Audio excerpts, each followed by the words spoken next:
오늘은 누가복음 18장 말씀 본문을 읽었어요. 누가복음은 총 24장으로 이루어져 있어요. 그럼 오늘 18장 말씀이니까 이제 예수님께서 이 땅에서의 공생의 기간이 얼마 남지 않았다는 거예요. 여러분, 공생의 기간이 뭐예요? 공생의 기간 들어봤죠? 네. 처음 들어봐요? 공생의 기간은 예수님의 사생활이 아닌 인류를 위해 하나님을 알게 하고 복음을 전파하는 기간이라고 해요. 그러면 공생의 기간이 몇 년인지 아세요? 영진이 혹시 알고 있어요? 3년 반. 아, 네, 맞아요. 예수님께서 공생의 사역을 30살, 30살에 시작을 해서 30산 반년 정도의 그 십자가에서 돌아가시게 되었어요. 네, 침례도 받으시고 회당에 들어가 말씀도 전하시면서 공생의 사역을 시작하실 때 예수님이 이 땅에서 하나님의 사역을 하실 때 어떤 목적을 가지고 할 것인가에 대해서 누가복음 4장 18절, 19절에 잘 나와 있어요. 선생님이 한번 읽어볼게요. 잘 들어보세요.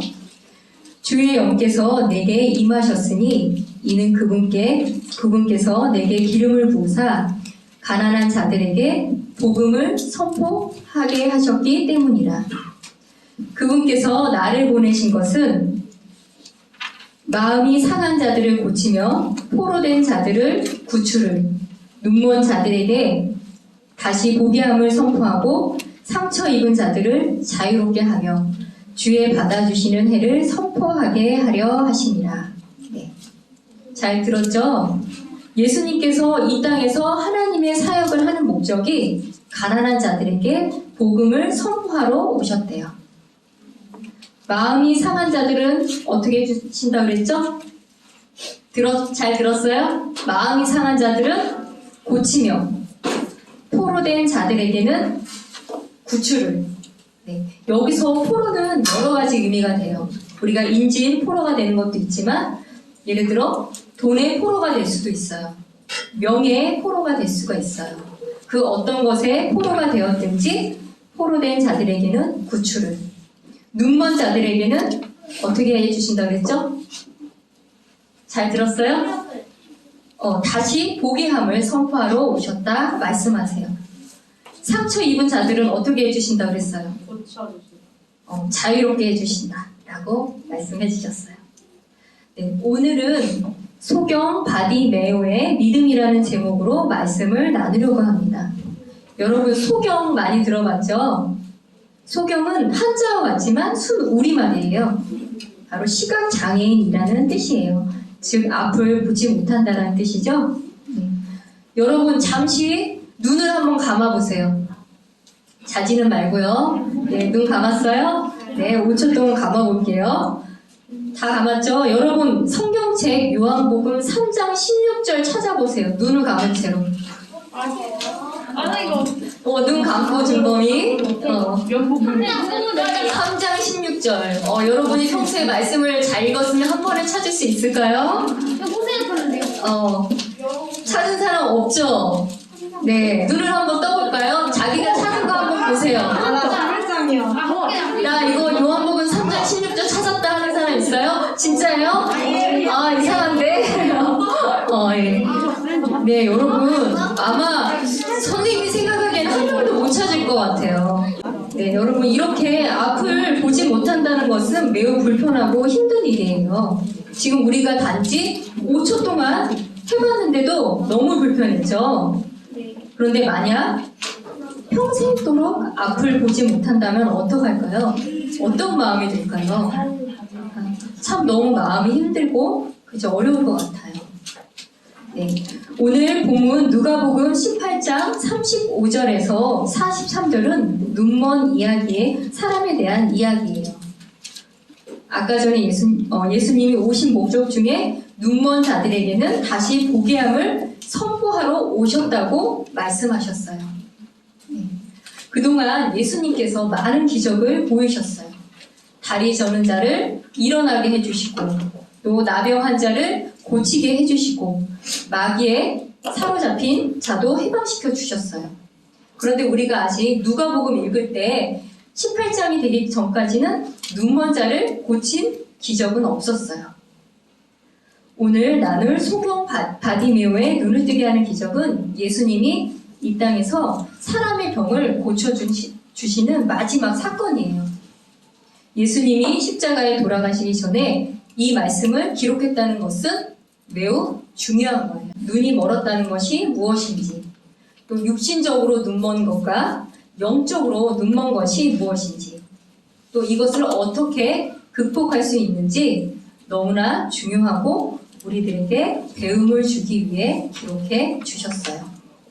오늘은 결론부터 얘기할게요. 결론.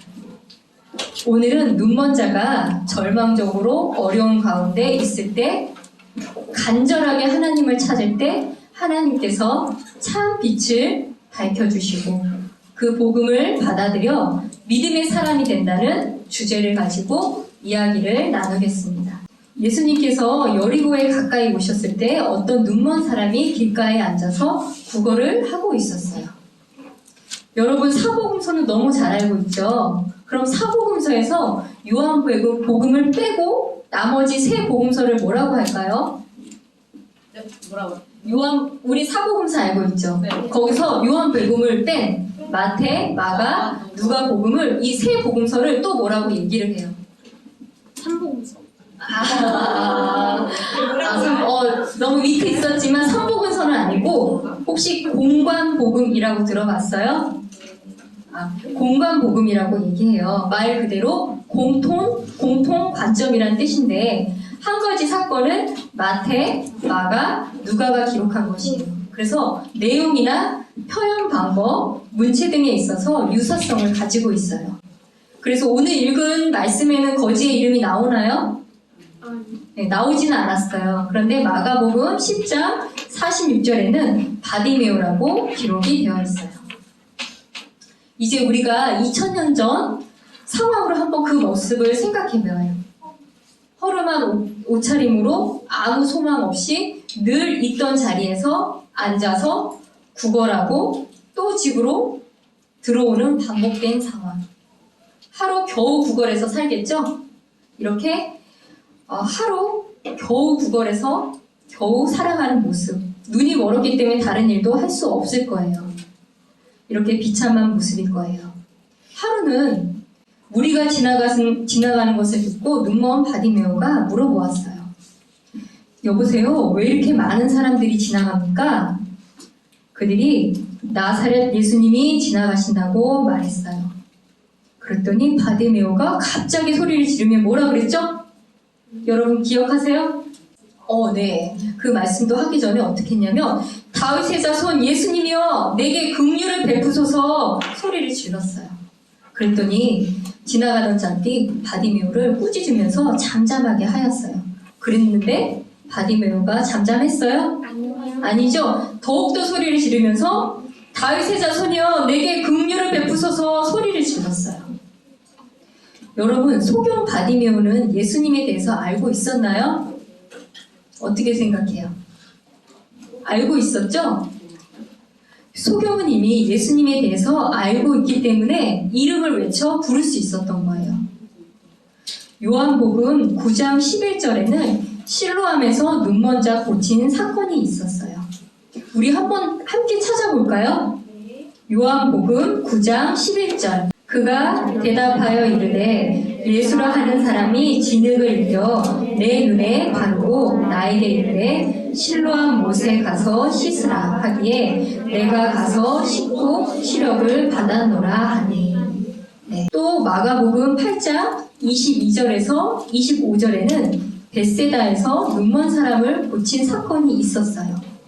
이건 선생님이 한번 23절을 읽어볼게요. 그분께서 그 눈먼 사람의 손을 잡고 그를 고을 밖으로 데리고 나가사 그의 눈에 침을 뱉으시며 그에게 안수하시고 그가 무엇을 보는지 그에게 물으니 그가 쳐다보고 이르되 사람들이 나무처럼 생긴 채 걷는 것을 내가 보나이다. 이렇게 기록이 되어 있어요.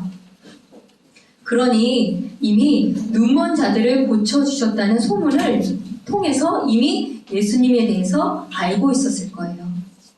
바디메오는 그런 예수님이 지나간다고 하니 기회를 놓치지 않고 부르짖을 수밖에 없는 것이에요. 그런데 소경 바디메오가 예수님을 앞에 뭐라고 불렀죠?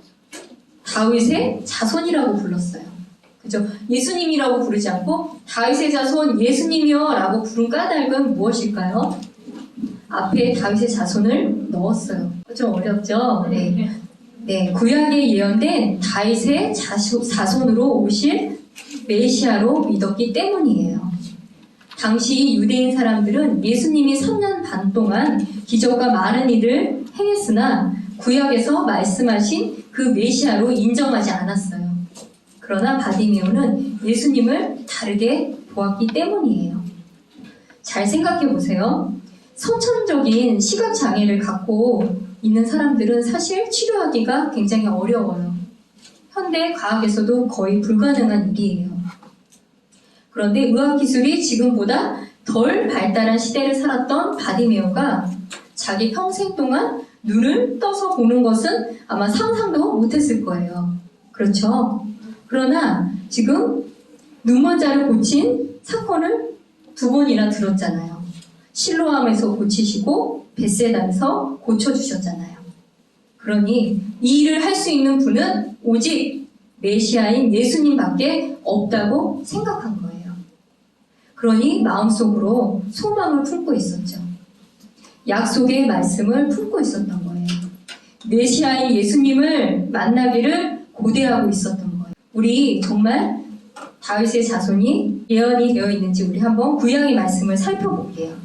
사무엘기하 7장 26절 함께 읽어봐요. 사람들이 주의 이름을 영원토록 크게 높여 이르기를 군대들의 주는 이스라엘 위에 계신 하나님이시라 하게 하시고 주의 종 다윗의 집이 주 앞에 굳게 서게 하옵소서. 다윗의 자손을 통해 메시아가 나올 것이다 약속하신 말씀이 기록되어 있어요. 아무리 뛰어난 의료기술도 잘 해결하지 못하는 이 시각장애인 고통, 이 고통에서 나를 벗어나게 해주실 분은 누구다? 다윗의 자손 메시아뿐이다 라고 생각했어요. 시각장애를 온전하게 치료하실 수 있는 분은 오직 하나님밖에 없기 때문이에요. 그래서 바디메오는 다윗의 자손 메시아가 지나간다고 하니 소리치며 간절하게 말했어요. 어떻게 불렀다고 했죠? 다윗의 자손 예수님 내게 긍휼을 베푸소서 이렇게 소리 질렀어요. 주님 저를 불쌍히 여겨주세요. 저를 도와주세요 하며 간절하게 외쳤어요. 네, 여러분 사람의 어려움을 도와주시고 해결해 주실 수 있는 분은 오직 우리 하나님뿐이에요. 믿습니까? 네. 네, 아멘. 여러분이 생활하면서 어려움이 있을 때가 있어요. 엄마, 아빠, 또 친구도 나를 도와주지 못하는 상황일 때 두려워하지 마시고 우리 하나님을 기억하고 그분께 간절하게 기도하는 우리 초등부 친구들 되길 바라요. 네, 다시 한번 또 본문을 볼게요. 예수님께서 서서 그를 데려오라고 명령하시니 그가 가까이 오매 그분께서 바디메오에게 물어보았어요. 내가 내게 무엇을 해주기 원하느냐 하셨어요. 여러분이라면 어떤 대답을 하겠어요?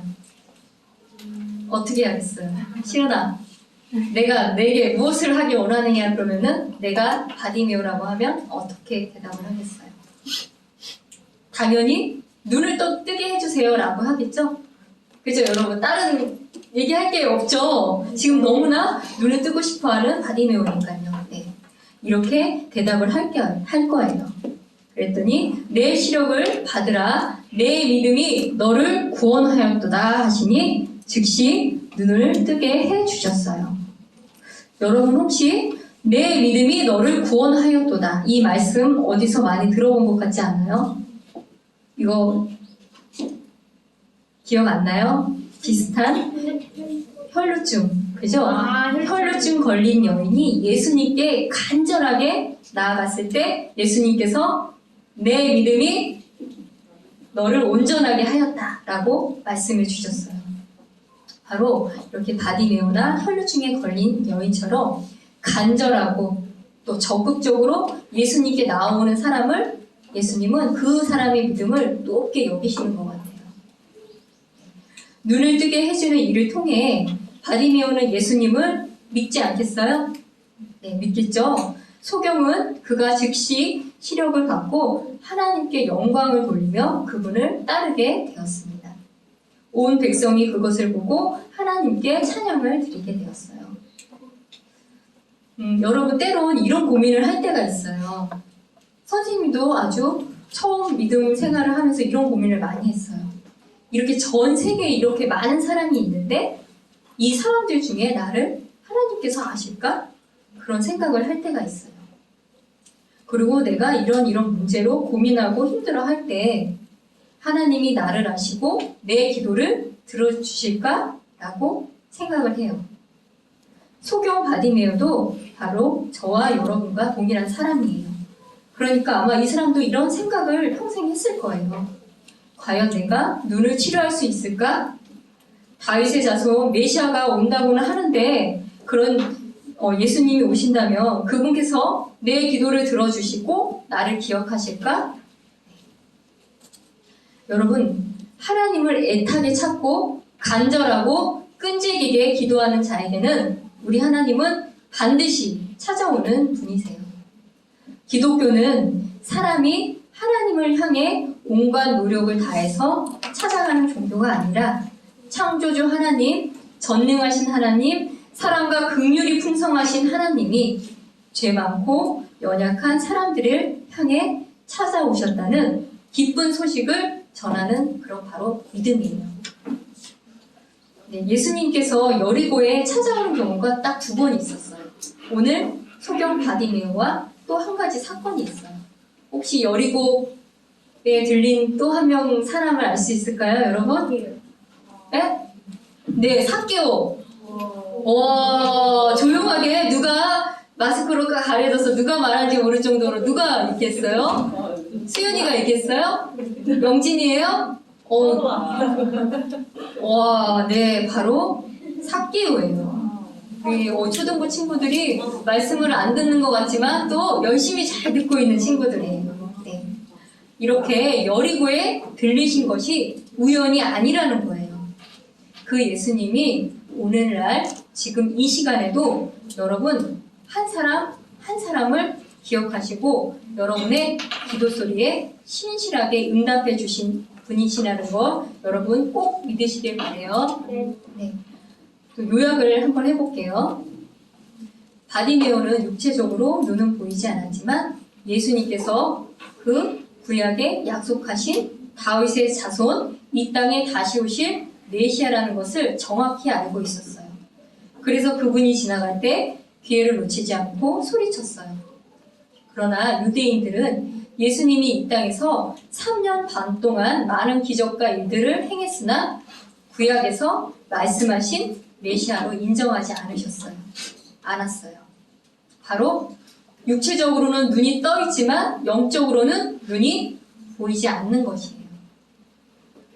사람들은 태어날 때부터 하나님을 알지 못한 채 눈먼 상태로 태어나요. 바로 영적으로 눈먼 상태인 거죠.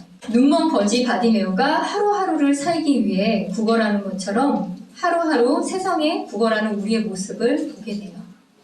세상에 얻은 것으로 뭔가 잘 되지 않을까라고 하는 모습으로 살아가죠. 그런데 중요한 것이 있어요. 우리가 열심히 하면 모든 걸 얻을 수는 있어요. 그렇죠? 그런데 그게 오래가지 않고 변한다는 거예요. 재물, 지위, 학식, 젊음, 이 모든 거 다 내려놓고 이 세상을 떠나게 되죠. 하나님의 사람의 특징은 하나님이 그 사람을 찾아오실 때 바로 바디메오처럼 놓치지 않고 예수님을 붙잡아야 해요. 그게 바로 지혜로운 사람이에요. 바로 오늘이 여러분이 예수님을 만나는 날이에요. 하나님은 간절하고 끈질기게 기도하는 자에게 복음의 참 빛을 밝혀주세요. 기회가 올 때 놓치지 않고 예수님을 붙잡고 살아가는 우리가 되기를 소망합니다. 네. 여러분 아침에 눈을 뜨면 눈이 잘 떠져요? 잘 안 떠지죠. 겨우 눈은 뜨긴 떴는데 눈이 아주 반쯤 감긴 상태로 생활을 해요. 눈도 잘 안 보여서 겨우 해서 준비를 하죠. 혹시 우리 중에 눈은 떠졌어요. 떠지긴 떠졌는데 아침에 눈을 뜬 것처럼 활짝 뜨이지 않고 살아가는 건 아닌가. 우리 한번 자기 자신을 되돌아보게 해요. 네, 오늘 이것으로 말씀을 마치겠습니다.